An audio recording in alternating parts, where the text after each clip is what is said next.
temanya adalah khusus pada hari ini soal suami istri, Bapak Ibu Saudara. Merawat cinta suami istri. Boleh ditayangkan PowerPoint-nya? Iya. Kalau kita ngomong soal merawat cinta, tentunya itu adalah usaha atau effort yang harus kita kerjakan. Jadi namanya cinta itu tidak akan selamanya demikian. Cinta itu perlu dirawat, cinta itu perlu di-maintain. Amin, Bapak Ibu Saudara. Jadi kalau kata-kata yang berkata love is blind, cinta itu buta, percayalah itu bohong, saudara. Cinta itu harus melek, saudara. Makanya kenapa banyak orang salah dalam rumah tangga, karena dia berpikir love is blind, cinta itu buta. Saudara, kalau cinta, saudara harus melek dan saudara harus merawat cinta itu dengan baik. Yang setuju katakan amin. Jadi hari ini saya dan istri saya, kita mau bicara soal merawat cinta suami istri. Nah, ada subtemanya, lemahku kuatmu, kuatmu lemahku. Artinya apa? Artinya Bapak Ibu Saudara, saya ini punya kelemahan, saya juga punya kelebihan.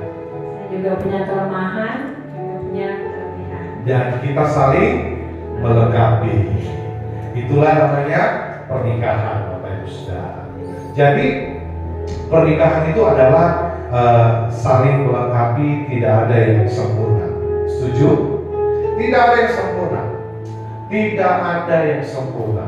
Jadi pernikahan itu bicara kita saling melengkapi, tidak ada yang sempurna, yang ada adalah saling menyempurnakan. Jadi Bapak Ibu Saudara dikasih Tuhan, kita tahu bahwa dalam perjalanan cinta atau dalam perjalanan suami istri itu harus perlu terus dipupuk dan dibangun. Nah, ada satu lagu dari Andra and the Backbone. Pasti kita udah tahu lagunya. Saya mau nyanyiin dan kita mau sama-sama melihat apakah memang betul bahwa kesempurnaan cinta itu ada, saudara. Kau begitu sempurna di mataku, kau begitu indah, kau membuat diriku akan selalu memujamu.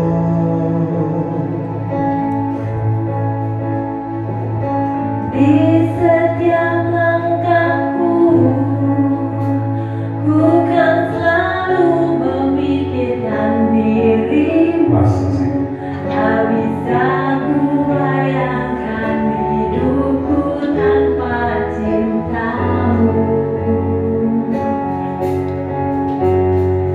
Janganlah kau tinggalkan diriku, takkan mampu menghadapi semua.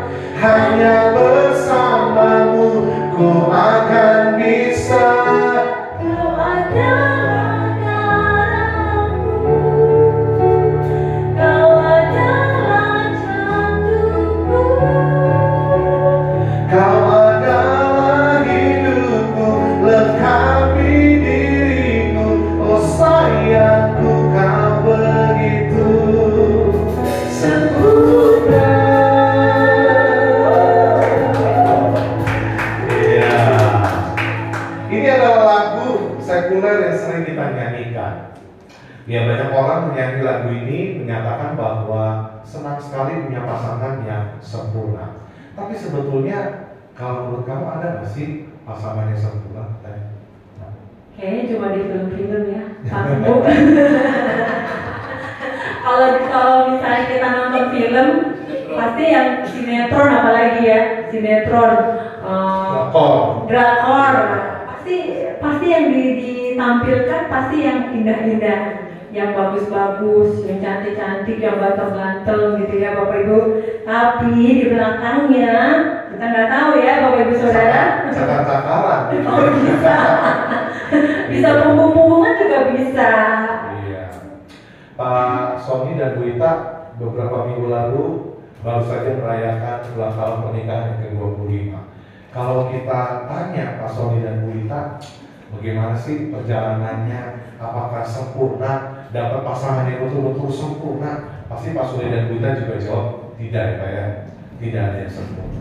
Pak Sahala dan Bu Nedi juga yang sudah punya cucu, sudah jadi opung sampai hari ini juga tidak menemukan pasangan yang sempurna. Betul ya? Karena memang Tuhan tidak menempatkan kita atau memberikan kita pasangan yang sempurna. Justru Tuhan mau kita saling menyempurnakan. Saling menyempurnakan. Biasanya ya kalau baru-baru ya baru kenal gitu kan kelihatannya tampak luarnya saja, wah ini anaknya, wah ini kayaknya baik nih ya, kayak gitu kan. Wah ini tampilan luarnya kayaknya, waduh kayaknya oke nih gitu. Waktu pacaran juga manis-manis, kalau jalan masih dituntun ya Bapak Ibu Saudara ya, masih dituntun. Terus kalau makan juga masih disediakan, masih disiapkan. Kadang-kadang seperti itu ya Bapak Ibu Saudara. Cuma kayak tadi bilang, cuma di film atau hanya di awalnya saja. Awalnya saja, cuma tergantung dari kita bagaimana kita menjalani proses pernikahannya mau seperti apa. Ya, saya mau ajak kita lihat firman Tuhan Efesus 2 ayat 10 katakan karena kita ini buatan Allah, diciptakan dalam Kristus Yesus untuk melakukan pekerjaan baik yang dipersiapkan Allah sebelumnya Ia mau supaya kita hidup di dalamnya. Nah, pekerjaan baik itu salah satunya adalah waktu kita membangun rumah tangga. Jadi membangun rumah tangga adalah pekerjaan yang baik yang harus kita selesaikan dengan sempurna. Bukan hanya tugas suami, bukan hanya tugas istri, tapi tugas bersama. Betul ya? Kita lihat Efesus 5 ayat 33. Bagaimanapun juga bagi kamu masing-masing berlaku, kasihilah istrimu seperti dirimu sendiri. Dan istri hendaklah menghormati suaminya. Lalu di 1 Korintus 7 ayat 4 kita sama-sama baca Bapak Ibu Saudara. Istri tidak berkuasa atas tubuhnya sendiri, tetapi suaminya. Demikian pula suami tidak berkuasa atas tubuhnya sendiri, tetapi istrinya. Jadi setelah kita menikah, kita tahun ini 15 tahun ya. 15 tahun ya, 15 tahun buat Pak Sony masih enteng, buat Pak Sahala masih enteng. Tapi buat kita yang menjalani tentunya ya tidak semudah yang dibayangkan ya Bapak Ibu Saudara ya. Nah, sejak kita menikah, kita tahu bahwa diri kita bukanlah milik diri kita. Saya bukanlah milik saya sendiri. Jadi saya tidak boleh egois. Ya, demikian juga. Demikian juga saya juga, kita nggak boleh egois ya Bapak Ibu Saudara. Mungkin sebelum menikah kita selalu hanya memikirkan diri kita sendiri, hanya memikirkan egonya kita sendiri. Tapi saat masuk ke pernikahan, kita dilebur menjadi satu. Ego kita harus semakin lama semakin ditahan. Gitu. Jadi dalam pernikahan itu tidak lagi ada agenda suami, tidak lagi ada agenda istri. Yang ada agenda kita. Ya. Sekali lagi yang ada adalah agenda kita. Nah, Bapak Ibu Saudara, saya mau kasih tahu begini, bahwa ternyata dalam pernikahan itu laki-laki dan perempuan dipersatukan dalam perbedaan yang sangat signifikan sekali, dan kita perlu tahu perbedaan tersebut, dan perbedaan itu akan bisa menghasilkan begitu banyak hal, begitu banyak benturan, bahkan perselisihan kalau kita tidak bisa memahami satu dengan yang lain. Perbedaan pria dan wanita apa aja sih yang kita lihat ya? Yang pertama adalah komunikasi. Kalau wanita gimana sih dalam berkomunikasi? Dalam komunikasi kalau saya ya, kayaknya kalau kita lebih banyak ngomongnya ya, kayaknya ya Bapak Ibu Saudara. Kayaknya kalau kita mau menyampaikan sesuatu kayaknya panjang gitu, ceritanya ngomongnya tuh panjang gitu. Tapi kalau suami mungkin to the point ya, seperti itu bukan? Ya karena kalau wanita itu kan harus ini ya, terpenuhi dalam satu hari berapa puluh ribu kata? Kalau menurut penelitian 20.000 kata dalam satu hari. Kalau cowok itu cuma 5.000 sampai 6.000. Jadi kalau belum sampai 20.000 belum berhenti. Bahkan kalau mau tidur pun mesti dituntaskan ini belum genap nih 20.000. Jangan dirapel buat besoknya, jadi nambah ya. Nggak bisa dirapel. Kayaknya ibu-ibu yang ada di sini senyum, banyak yang senyum soalnya, banyak yang setuju berarti. Iya, jadi dalam komunikasi demikian. Dan saya juga sebetulnya tipe orang itu yang nggak gampang basa-basi, tidak mudah basa-basi, jadi langsung straight to the point. Nah, demikian juga istri saya. Tapi tetap saja pria dan wanita dalam berkomunikasi itu pasti berbeda. Pasti berbeda. Kalau dalam reaksi akan stres bagaimana? Kalau reaksi akan stres, kalau saya pribadi ya Bapak Ibu Saudara ya, kayaknya lebih terbawa ke perasaan. Ya Bapak Ibu Saudara, kita lebih bawa ke perasaan. Kadang kalau misalnya udah stres, udah kayaknya belum ada jalan keluar, kayaknya kita rasanya gimana gitu. Bisa-bisa kalau udah saking stresnya bisa-bisa nggak terasa bisa keluar air mata seperti itu ya, pelampiasannya seperti itu ya Bapak Ibu Saudara, kadang-kadang seperti itu. Nah kalau karena wanita itu kan selalu menggunakan perasaan ya. Betul. Nah sedangkan laki-laki itu kan lebih banyak menggunakan pikiran atau logika, sehingga ketika ada stres itu laki-laki itu akan terus berpikir keras bagaimana caranya menghadapi itu semua. Berbeda dengan wanita yang sangat perasa. Ya, mungkin juga kalau wanita kalau dia stres dia bisa sharing, dia bisa cerita, mungkin ke temannya atau sahabatnya, mungkin bisa cerita ke senior yang lebih dia merasa bisa memberikan masukan. Kita cerita gitu kan, saya lagi menghadapi ini, saya lagi di rumah tangga saya lagi begini, tolong dong kasih saya masukan bagaimana. Kalau wanita bisa seperti itu ya Bapak Ibu Saudara, kita membagikan masalah kita menceritakan masalah kita.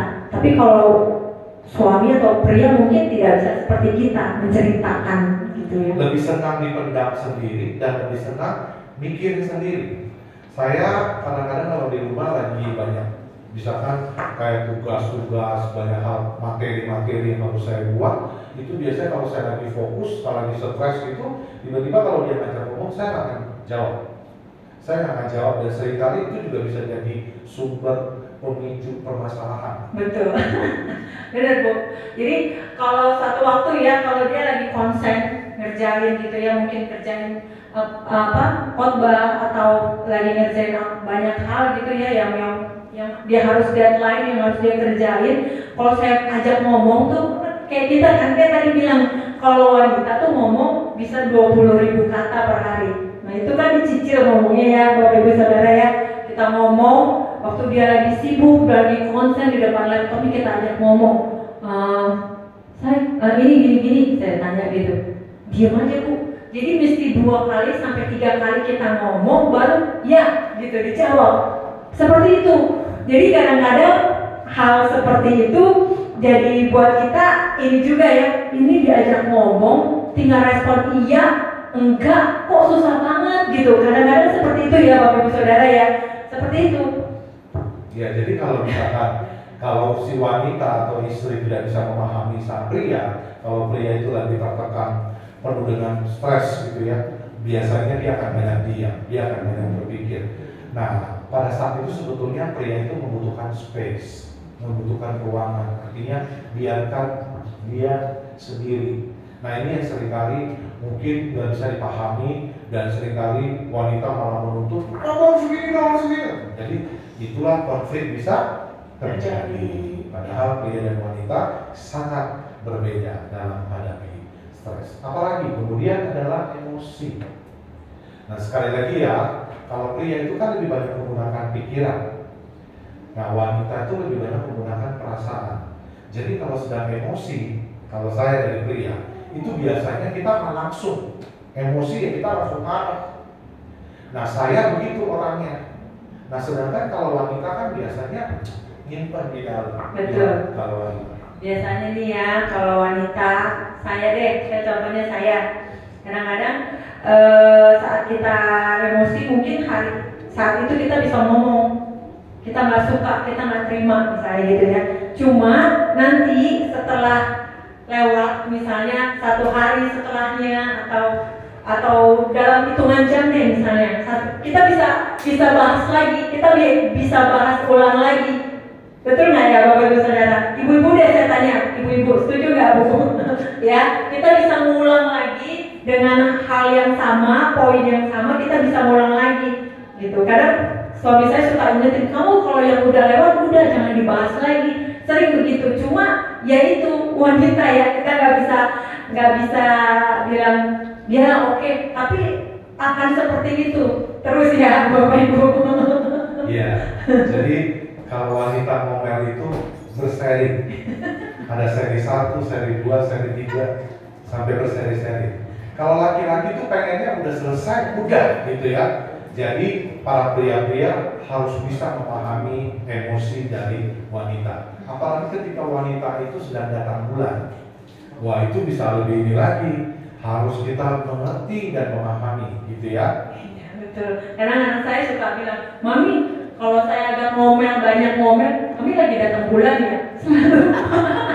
Anak saya suka begitu, Mami lagi datang bulan ya? Jadi kalau misalnya maminya udah mulai ngomel, mulai ngoceh, anaknya udah menyentuh, Mami datang bulan ya? Suka begituin. Iya. Jadi itu dari sisi emosi. Lalu kalau dari rasa sakit, dari hasil penelitian nyatakan begini, bahwa karena wanita itu lebih menggunakan perasaan sehingga menyebabkan wanita itu lebih tidak tahan sakit. Jadi kalau ada rasa sakit sedikit aja, wanita itu lebih seperti manja dan perlu diperhatikan, gitu ya. Berbeda dengan pria, betul ya? Iya. Apakah begitu? Iya betul. Jadi kayaknya kita perlu diperhatiin ya. Kalau kita lagi sakit atau lagi kurang sehat gitu, rasanya pengen gitu. Karena hari-harinya kita udah all out ya, ibu-ibu ya. Kita udah all out. Kayaknya kalau bisa dibilang kalau misalnya tangannya minta ditambah gitu ya, jumlah tangan minta ditambah, kalau bisa ditambah 10 lagi gitu ya. Jadi kerjanya yang bisa ini kerjain, yang ini bisa dikerjain, yang ini bisa dikerjain. Nah, jadi saat kita sakit, saat kita lemah, itu rasanya pengen kita diperhatiin. Perasaan giliran saya sehat, sakit kita urusin semua. Giliran kita butuh itu Bapak Ibu, kita butuh perhatian. Oke, kadang-kadang kalau saya udah kurang perhatian sedikit, kalau udah terlalu sibuk, saya suka bilang, kamu sibuk banget sih, udah nggak pernah ini lagi, udah nggak pernah perhatiin aku lagi. Sering saya bilang, jangan terlalu sibuk dong, perhatiin gitu. Suka ingetin Bapak Ibu Saudara. Ya, kalau ketemu dengan pria-pria atau laki-laki yang sepertinya agak cuek, kadang-kadang kita kurang memperhatikan. Padahal wanita itu sebetulnya sangat multitasking. Wanita itu sangat multitasking, dan sedangkan kalau pria itu enggak. Kalau udah fokus sama satu hal, dia akan sangat fokus. Contohnya kalau saya lagi nonton TV gitu ya, saya lagi nonton TV aja dipanggil sama dia, saya bisa nggak dengar atau nggak jawab gitu. Diam aja kalau dipanggil ya. Iya, tapi berbeda dengan wanita. Dia bisa sambil jawab handphone, dia bisa sambil masak, dia bisa sambil lakukan yang lain. Bisa sambil belanja juga, online, bisa sambil. Memang pria dan wanita itu berbeda. Jadi kita harus memahami itu. Buat yang belum menikah, harus pahami bahwa pasangan kita bukan pasangan yang sempurna. Pasti setiap kita punya kelemahan dan punya kelebihan. Gitu ya. Nah sekarang kami berdua ingin sharing dengan Bapak Ibu Saudara bagaimana sih untuk merawat cinta suami istri tetap dalam kasih Tuhan. Ada kata-kata yang manis yang saya tulis di situ, yuk kita baca sama-sama. Pernikahan yang sempurna bukanlah yang terlihat di permukaan, melainkan bagaimana suami istri memahami bahwa Tuhan mau kita melakukan kehendaknya sebagai suami istri dan memuliakan Tuhan dalam pernikahan kita. Jadi yang penting kita ketahui bahwa pernikahan itu harus punya visi. Visinya apa? Bukan hanya sekedar punya rumah, punya anak, tidak. Itu bukan visi pernikahan.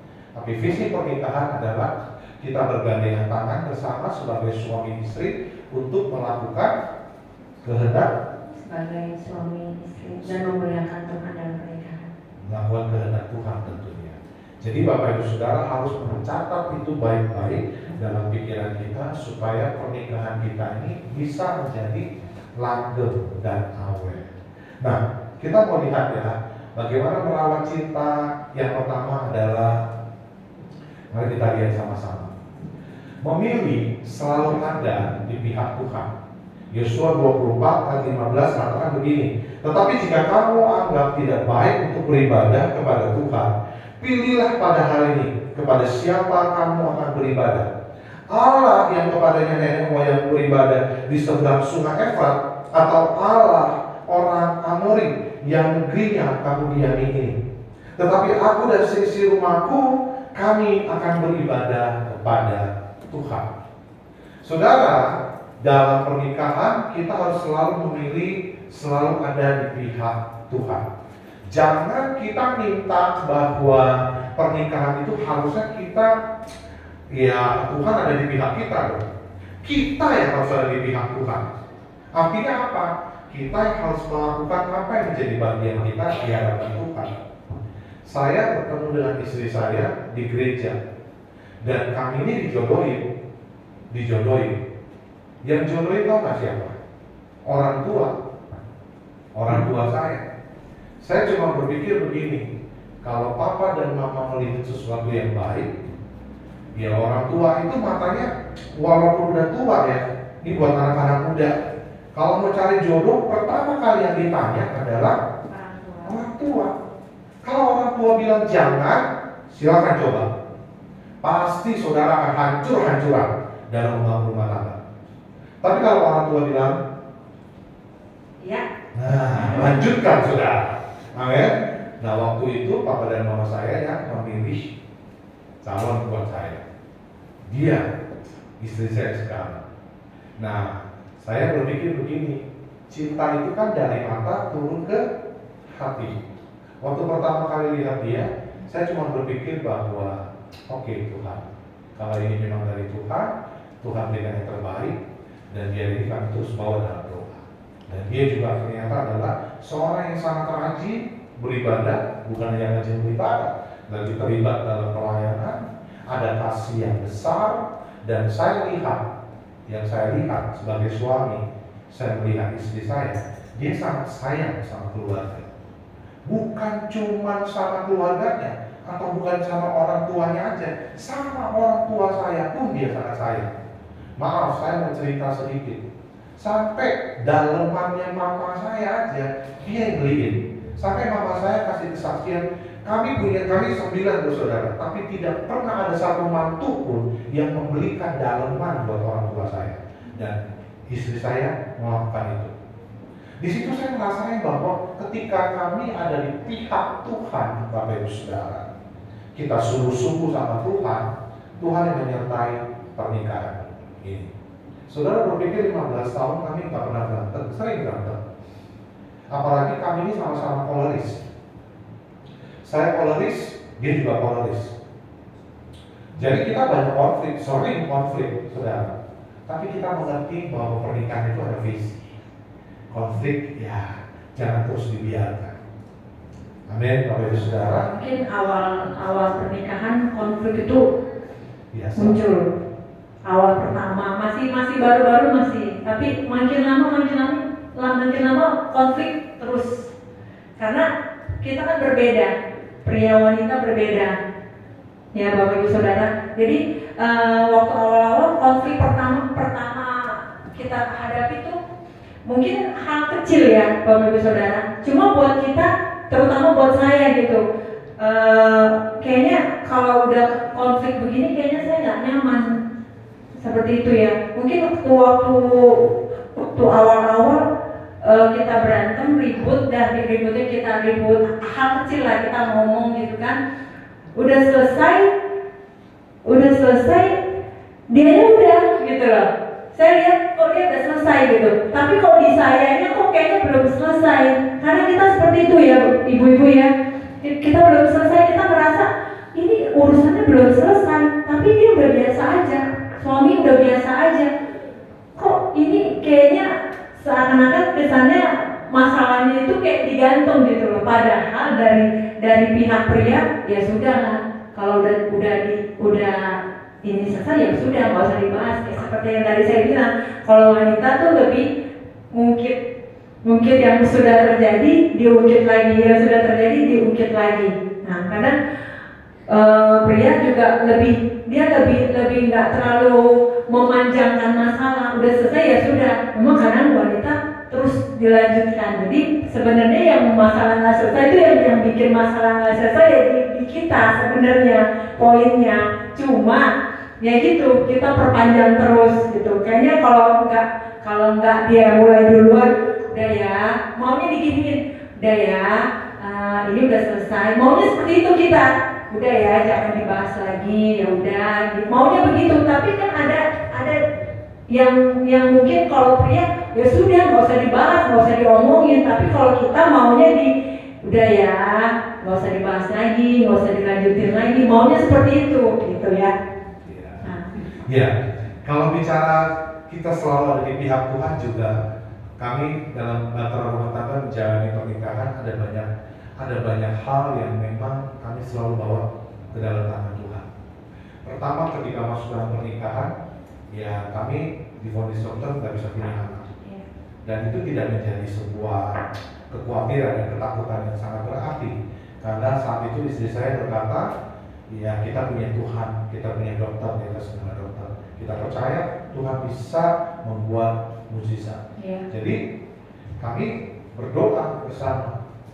Ya artinya kami yakin, kami imani bahwa kami akan punya anak. Inilah yang selalu, artinya kami selalu melibatkan Tuhan dalam apapun setiap, bahkan dalam pelayanan, bahkan dalam apapun yang saya perbuat. Contoh, beberapa 1-2 bulan ketika saya mulai mengembalakan di sini, tiba-tiba ditawarin satu tempat yang lebih besar. Saya bilang, loh kok kita ditawarin, saya ngobrol dengan istri saya, kita ditawarin nih di tempat yang lebih besar dan lebih nyaman.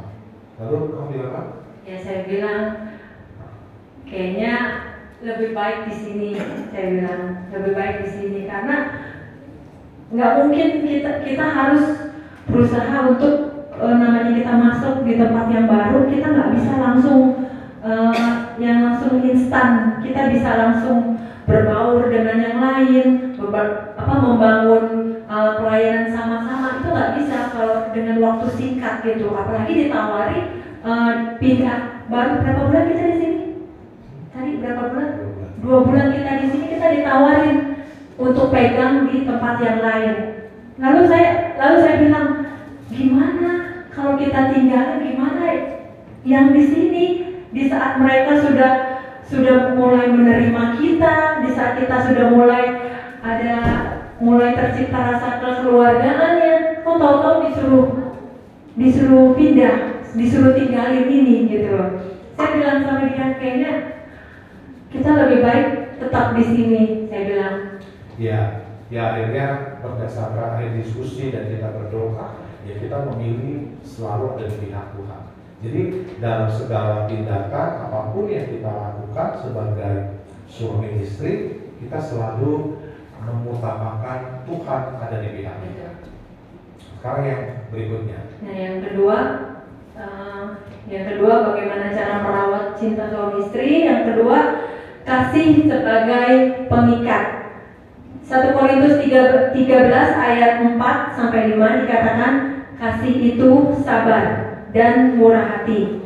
Kasih tidak cemburu, tidak memegahkan diri, dan tidak sombong. Kasih tidak berperilaku tidak sopan, tidak mencari keuntungan sendiri, tidak pemarah, dan tidak menyimpan dendam. Nah, di sini dikatakan kasih sebagai pengikat. Nah, seperti tadi kita bilang, memang kita dua individu yang berbeda, yang akhirnya setelah menikah kita berbaur menjadi sepasang suami istri, di mana masing-masing kita punya ego, masing-masing punya keinginan. Nah, oleh karena kasih Tuhanlah yang mengikat kita, yang menurunkan ego kita, yang menurunkan maunya kita lebih memikirkan yang terbaik kita berikan kepada pasangan kita. Kita nggak mikirin diri kita lagi. Biasanya kalau dulu waktu single kita cuma mikirin diri kita sendiri, tapi saat kita menikah, kita masuk dalam pernikahan, kita lebih mengutamakan pasangan kita. Kita mengutamakan, kita memikirkan bagaimana perasaan dia, bagaimana segala sesuatunya kita pikirkan. Jadi kita tidak hanya memikirkan diri. Mungkin saya lebih kalau dibilang ya, kalau buat diri saya sendiri, mungkin saya nggak terlalu pikirin. Saya lebih mikirin bagaimana suami saya lebih mikirin gimana anak saya. Karena kadang-kadang kalau misalnya saya mau beli sesuatu gitu ya, kadang-kadang yang saya pikirin itu yang beli tuh buat anak saya, pikirin tuh beli buat kebutuhan suami gitu. Kadang-kadang kita sendiri kita nggak pikirin gitu loh. Kayak contohnya dalam hal makanan misalnya, kita masak, terus setelah selesai kita mulai siapin makanan buat suami, buat anak. Kadang-kadang kalau misalnya masaknya nggak terlalu banyak, ya biasanya yang dikasih suami. Misalnya kita contoh ya, misalnya masak sayur ada dagingnya, suami kita lebihin dagingnya lebih banyak. Ke anak juga kita lebihin dagingnya lebih banyak. Giliran kita sisa kuah-kuahnya ya Bapak Ibu Saudara, kita bisa makan ya Ibu, ya kita bisa makan ya. Kadang-kadang seperti itu ya. Kita lebih mikirin gimana supaya kita memberikan yang terbaik, melayani suami, melayani anak, kita memberikan yang terbaik. Kita udah gak mikirin diri kita sendiri seperti itu. Jadi karena kasih Tuhan lah yang membuat kita bisa seperti itu. Kita bisa menghargai suami kita bisa menghormati suami kita. Jadi apapun keputusan ada di suami kita. Kita nggak yang bilang harus dengerin saya, harus denger kata saya. Tidak, tapi karena kasih Tuhan lah kita bisa memberikan prioritas untuk memberikan keputusan itu kepada suami kita. Seperti itu. Ya. Jadi kalau soal kasih itu harus paling besar dalam keluarga. Jadi itu yang harus kita terus bangun dalam rumah tangga. Saya bersyukur punya istri yang begitu besar kasihnya. Apa yang tadi dia ceritakan itu hanya sebagian kecil. Banyak hal yang dia korbankan buat saya, suaminya, dan juga buat anak. Ya kasih itulah yang mengikat dalam pernikahan. Kalau kita mau untung dan rugi, mungkin kita berpikir nggak akan menikah. Karena kalau pernikahan hanya mikirin untung dan rugi, mungkin di salah satu pihak akan berpikir, oh saya lebih banyak ruginya daripada untungnya. Saya pernah di satu titik di mana saya ketika mengambil sebuah keputusan untuk saya meninggalkan pelayanan yang besar, lalu saya hanya fokus dengan pengembangan di sini dan saya melanjutkan kuliah S3 saya. Otomatis saat itu Bapak Ibu Saudara, saya tidak punya penghasilan. Tapi istri saya, karena dia punya kasih yang besar, dia mengerti dan dia bisa memahami dan dia tetap mensupport saya. Bagaimana dengan yang lainnya? Terkadang kita berpikir, ya seperti pepatah dunia berkata, ada uang, abang sayang, nggak ada uang, abang ditendang. Itulah orang-orang yang tidak mengutamakan kasih dalam membangun pernikahan. Tapi puji Tuhan, saya dan istri saya terus mengikat dalam pernikahan ini, diikat terus dengan kasih Tuhan supaya kami makin kokoh, makin kuat, dan makin teguh. Dan yang ketiga, Bapak Ibu Saudara, kesatuan hati dimulai dari rumah tangga. Bapak Resmiran katakan berdua lebih baik daripada seorang diri, karena mereka menerima upaya baik dalam jerih payah mereka.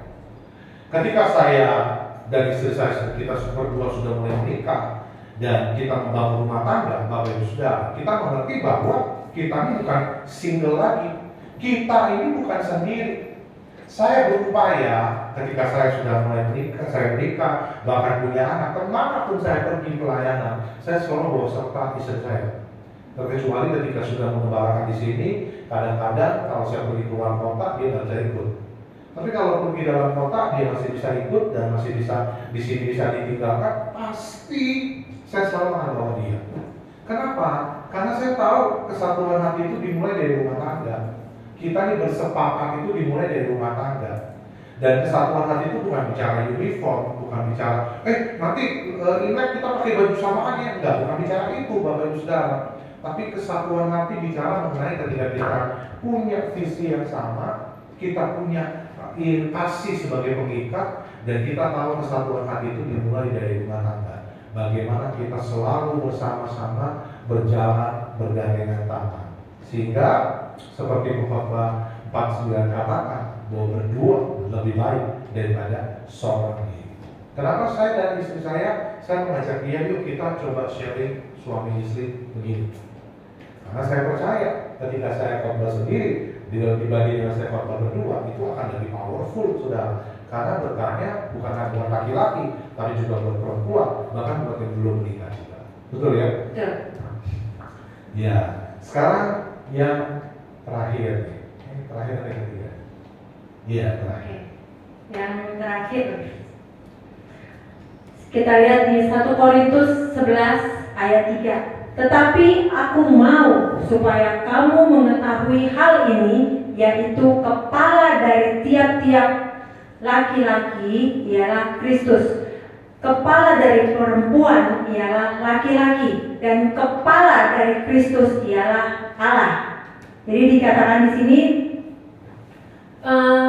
kita sebagai wanita, saya lebih ke wanita, kita lebih harus memberikan otoritas seperti Tuhan. Kita menghormati Tuhan, menghormati suami kita, menghargai suami kita, tunduk seperti kita tunduk kepada Tuhan, seperti itu. Kita tunduk kepada Tuhan seperti itulah kita tunduk kepada suami kita. Ya. Iya.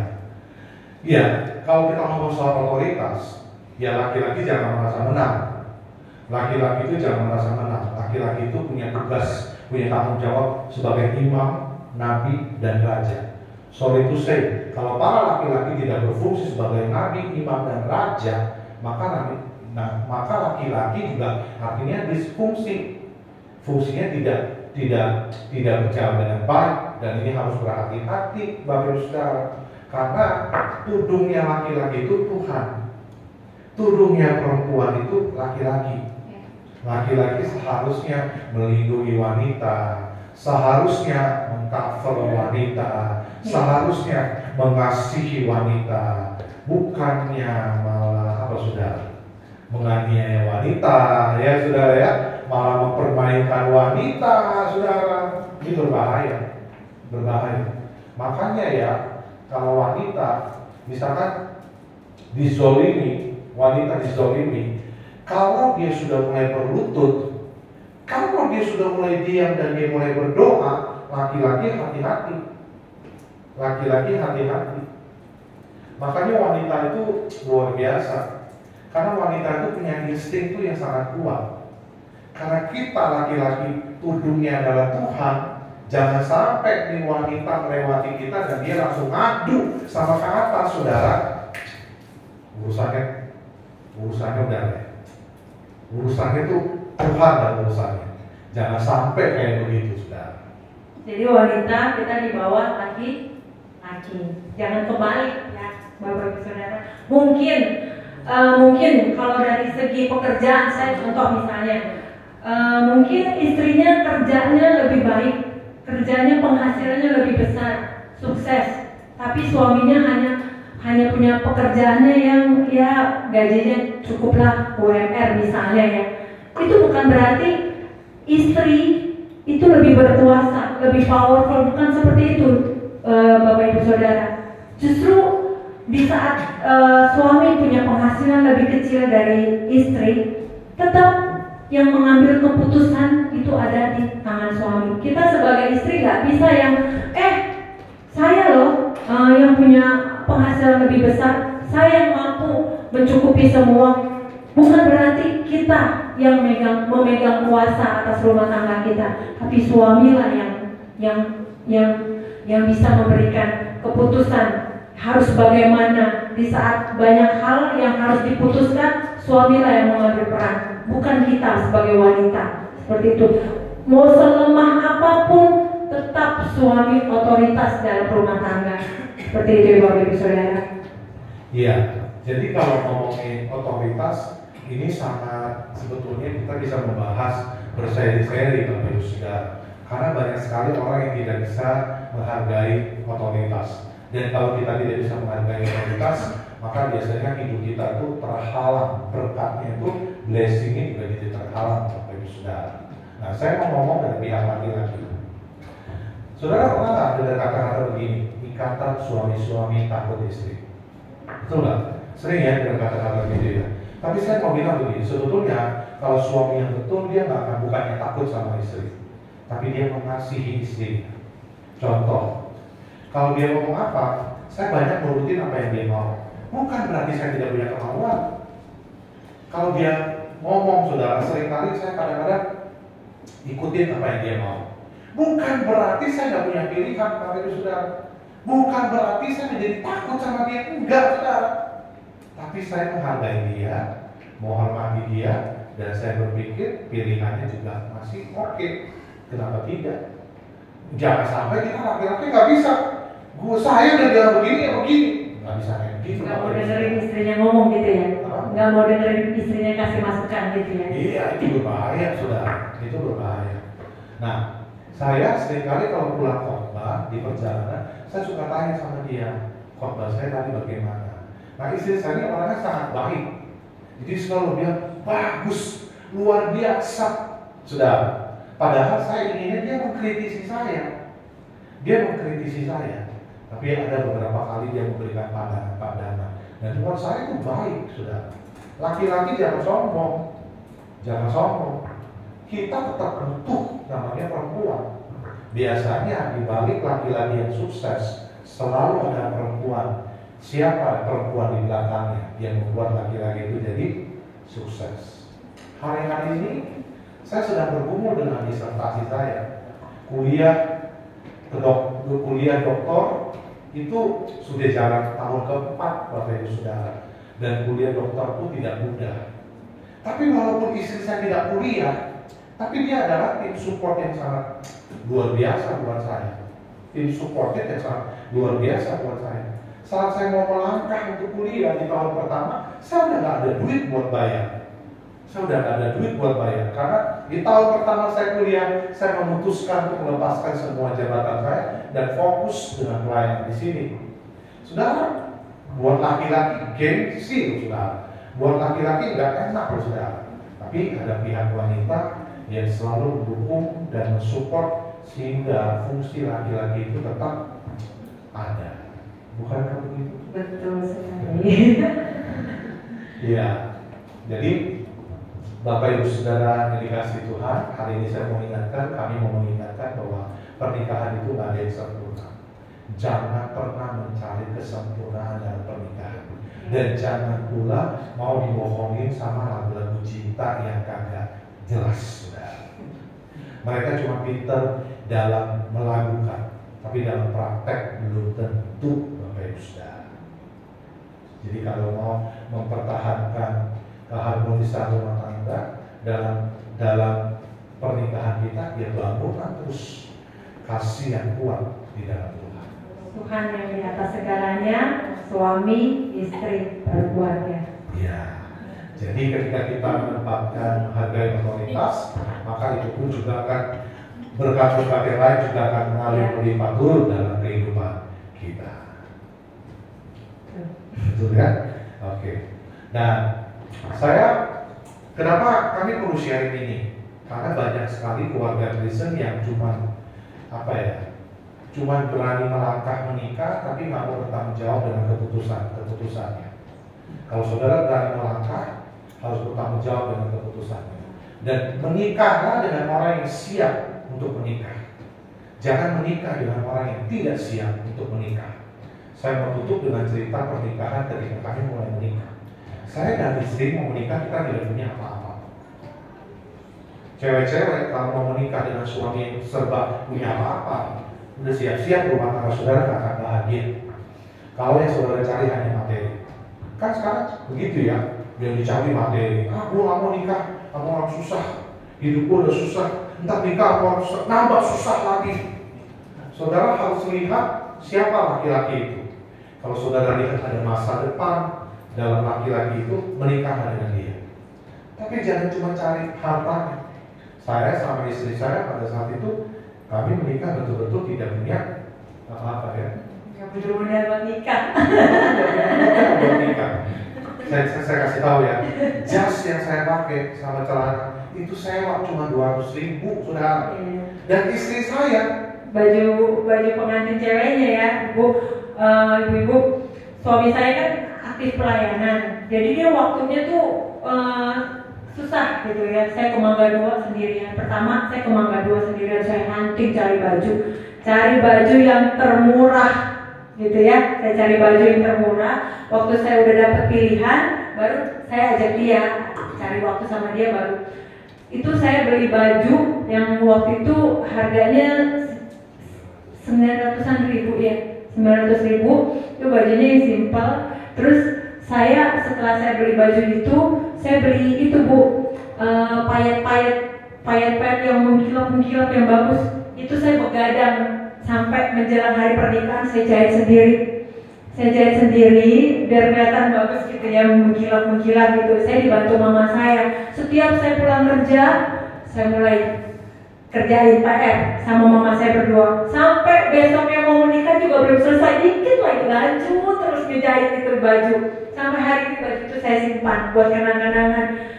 Bagaimana saya mempersiapkan pernikahannya sampai seperti itu yang menandai saya perjuangan kita. Itu baju nggak akan saya kasih ke orang, itu buat kenang-kenangan kita. Bagaimana kita mempersiapkan pernikahan yang apa adanya. Lalu apa lagi? Baju. Foto prewed. Oh ya, foto prewed.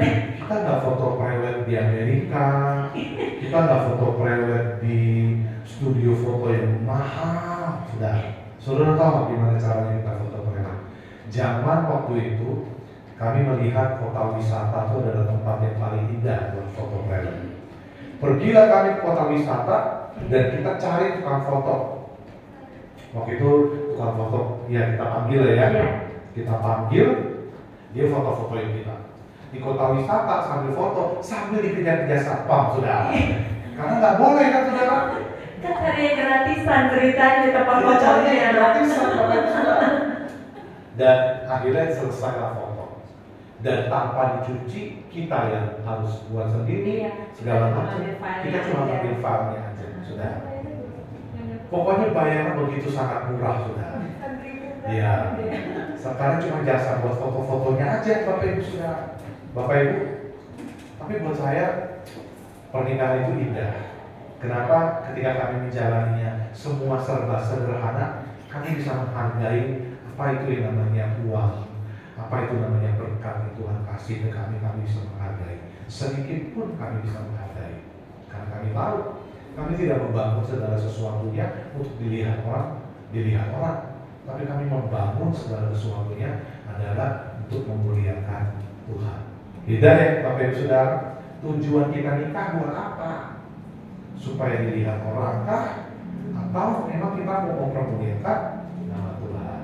Ya mungkin beda ya, kalau pasangan yang punya keluarga atau orang tuanya bisa support ya, itu beda. Cuma kalau ini kita benar-benar nol, kita persiapkan benar-benar nol, sampai buat catering, kita ngundang catering, itu pun kita nggak gitu ya, nggak bayar DP ya. Utang kita buat catering. Utang. Selesai acara pernikahan, hitung apa? Dan cukup buat bayar catering. Kita bayar catering langsung buat Ibu Saudara, dan ternyata masih ada sisa. Dan akhirnya kita beli sepeda motor Bapak Ibu Saudara. Itu sisa.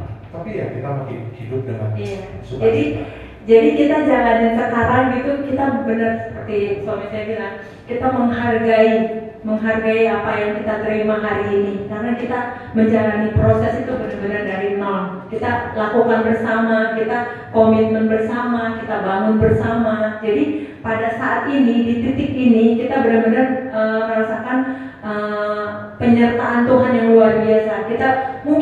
Kita banyak hal yang kita nggak kepikir, oh iya waktu itu kayaknya susah banget, sulit banget, kok orang-orang mau menikah tuh gampang banget gitu kan, gampang banget. oh kita susah banget, tapi di saat ini, di saat kita berdiri hari ini, kita kalau lihat ke belakang, kita flashback ke belakang, kita lihat bagaimana penyertaan Tuhan yang luar biasa. Seperti itu ya Bapak Ibu Saudara. Ya. Dan akhirnya sampai di titik ini, dan kami percaya sampai dan seterusnya Tuhan akan terus menjadi pusat dalam pernikahan, dalam keluarga, dalam rumah tangga kami, dan Tuhan yang selalu menjadi penolong, Tuhan yang selalu menuntun kami, dan kami hanya belajar untuk taat, setia, dan ikuti maunya Tuhan dalam pernikahan. Baik, inilah sharing yang mau saya sampaikan. Kami mau sampaikan soal bagaimana merawat cinta dalam rumah tangga. Mari musik boleh naik ke atas. Saya mau ajak kita bangkit berdiri bersama Bapak Ibu Saudara. Haleluya.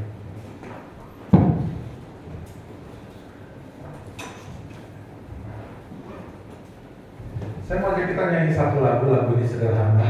Melayani lebih suruh. Mengasihi lebih suruh. Karena Tuhan sudah terlebih dahulu mengasihi kita, karena Tuhan sudah terlebih dahulu melayani kita. Amin, saudara. Melayani lebih sungguh.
Cinta pernikahan kami dengan baik, dengan tuntunan yang daripada Tuhan.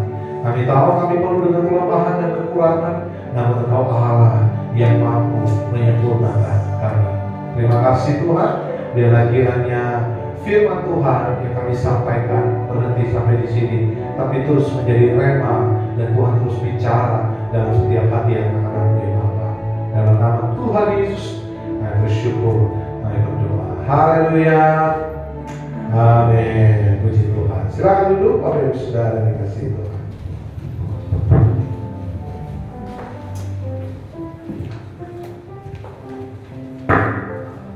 Haleluya. Saudara berkati, amin.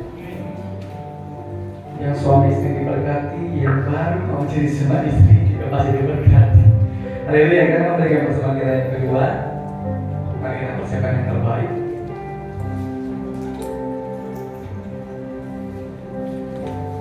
Kita berdoa. Syukur kami ucapkan kepada Tuhan yang begitu besar kasih-Nya atas kehidupan kami. Kami bersyukur di kesempatan kedua ini Tuhan memberikan kami waktu kami bisa memberi di dalam nama Tuhan. Diberkatilah kami Tuhan Yesus, biar kami memberi dengan seluruh kami dengan sukacita ya Bapa yang ada daripada kami untuk kemuliaan nama Tuhan. Di dalam nama Tuhan Yesus yang saya muliakan. Amin. Allah itu baik, sungguh baik bagi kami semua.